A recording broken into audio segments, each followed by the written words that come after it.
c'est Tyler Lindsay, direct de chez nous. Vous nous manquez. Et alors, c'est la 8e semaine du confinement. Je n'aurai pas le quoi. Oui, c'est tellement long. Mais c'est clairement quelque chose de difficile à vivre. Et je sais pour moi, pour nous, sans les amis, c'est même impossible. Oui.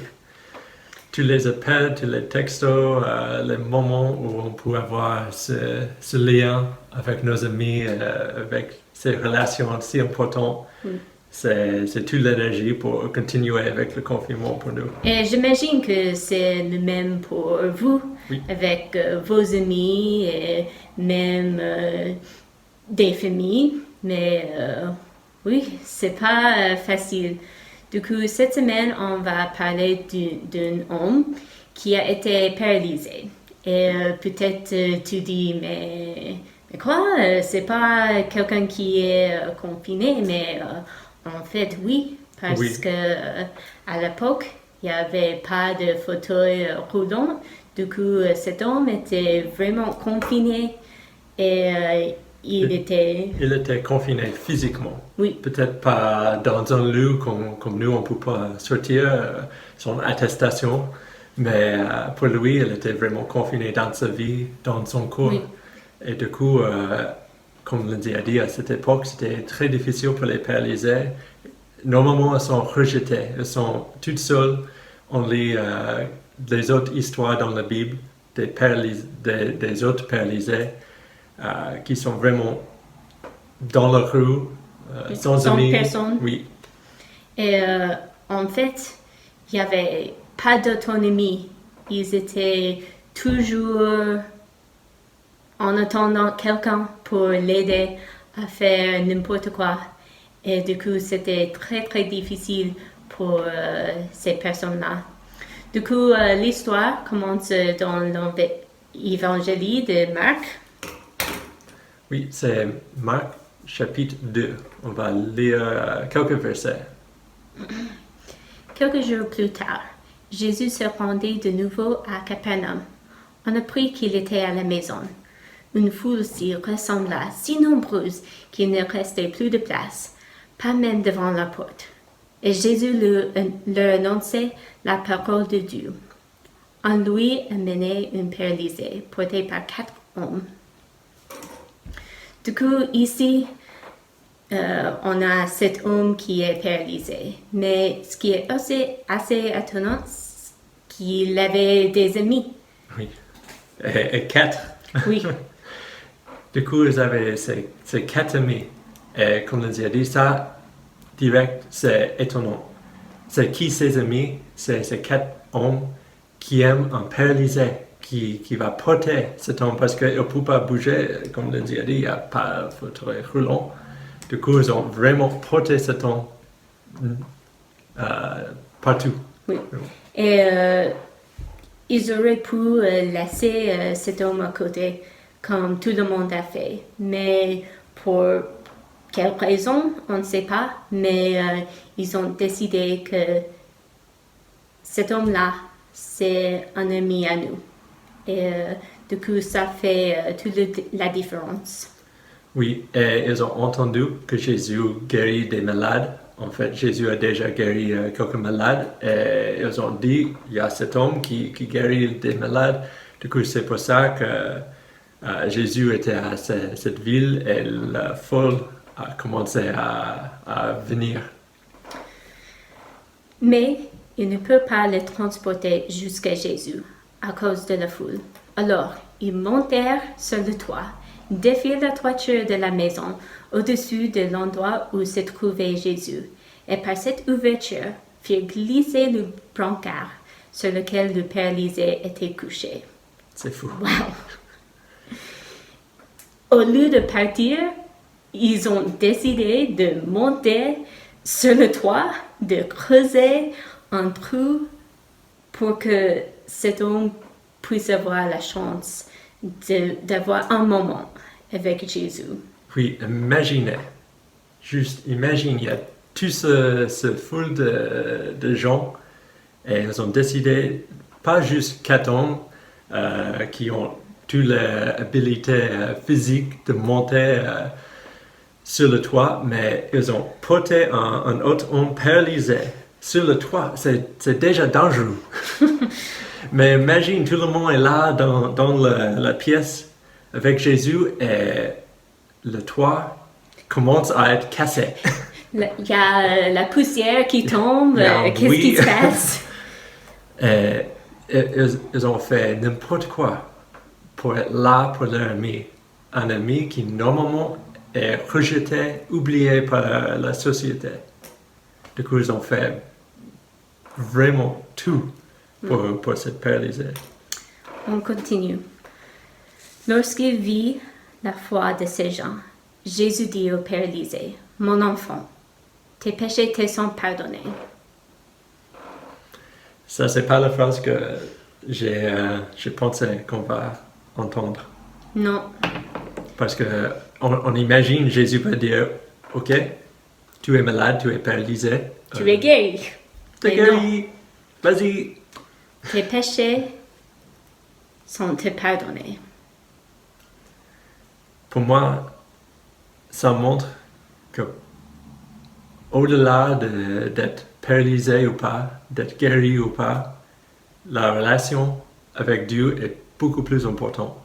Même dans ce cas de cette vie complètement confinée physiquement, qui peut être complètement changée par une guérison. Jésus dit non, la relation avec Dieu est le plus important de tout. Et en fait, Jésus a dit la foi de ces gens. Du coup, c'était pas juste la foi de l'homme paralysé, mais c'était leur foi ensemble. Oui, il a parlé directement de ses 4 amis aussi. Et du coup, dans la foule, il y avait des leaders religieux qui sont toujours très stricts avec la loi. Ils ont pensé beaucoup de mal à Jésus, beaucoup de mauvaises choses. Et du coup, ils ont demandé à Jésus, « Mais tu es qui? Comment tu peux dire tes péchés sont pardonnés, tu n'es pas Dieu? » Et ils ont un peu de conflit là. Mais Jésus a répondu en verset 9. Il a dit, « Qu'est-ce qui est le plus facile? Dire au paralysé, tes péchés te sont pardonnés. Ou dire, lève-toi, prends ton brancard et marche. Eh bien, vous saurez que le Fils de l'homme a sur la terre le pouvoir de pardonner les péchés. » Alors, il déclara au paralysé, « Je te l'ordonne, lève-toi, prends ton brancard et rentre chez toi. » Aussitôt, cet homme se leva, prit son brancard et sortit devant tout le monde. Tous en furent stupéfaits et rendirent gloire à Dieu en disant, « Nous n'avons jamais rien vu de pareil. » Tu peux imaginer ce moment, la fête qui a suivi ce moment avec ses amis? Ah, peut-être tu peux imaginer ça. Peut-être ça va être la même chose avec toi et tes amis dans quelques jours. Et on dit souvent que la foi est quelque chose de personnel. Et oui, c'est un choix personnel qui est très important. Mais il y a aussi cet aspect communautaire. On n'est pas toute seule dans un coin avec la Bible, mais on a des amis et des parents, des animateurs du jump, peut-être. Mais oui, on a cette communauté qui est ensemble, qui peut t'aider quand c'est difficile. Et il y a la chose très évidente pour nous dans cette histoire aussi, que nos amis peuvent nous aider quand on est faible. Et on sait ça. Et peut-être maintenant, on le sait très bien avec ce confinement. Mais quand même, c'est important de penser de ça. Du coup, c'est dans cet esprit d'amitié et la place de nos amis qu'on vous challengez. On peut dire ça? Du coup, pour cette semaine, le défi, c'est un défi amitié et il y en a deux parties. Du coup, la première, c'est de se poser la question. Pour moi, qui est un tel ami? Un ami comme ces 4 hommes. Et comment je peux le remercier cette semaine? Peut-être c'est une manière créative, peut-être c'est en lettres, on ne sait pas. Mais imagine quelque chose pour dire tu es important pour moi. Et la deuxième partie, c'est de se poser la question, est-ce que je suis un tel ami? Et sinon, qu'est-ce qu'il faut faire pour l'être, pour le devenir? Parce que parfois, c'est plus facile d'être en face de quelqu'un qui est en besoin. Et peut-être c'est difficile d'être la personne qui a besoin d'autres. Mais on est les deux, souvent en même temps.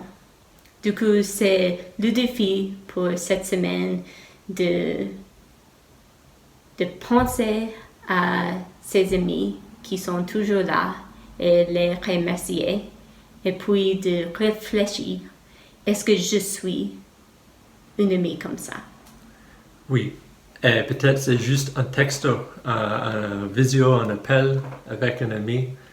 Et l'autre chose qu'on veut dire pour finir, c'est que dans ce confinement, peut-être on avait vraiment grandi nos relations ou dire les choses qu'on n'a jamais dit parce qu'on n'a rien d'autre à faire, sauf parler ou être ensemble avec un visio, avec un appel ou avec des textos, avec, je sais pas, Snap ou Insta. Mais peut-être on a vraiment créé des relations plus profondes dans ce moment de confinement. Et on veut voir ça continuer après, même dans les moments face à face, en réel. Parce que c'est parfois plus dur de dire ces choses quand on est vraiment ensemble.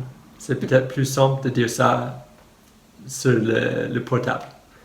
Mais on espère que ça peut continuer même dans la vraie vie après le confinement.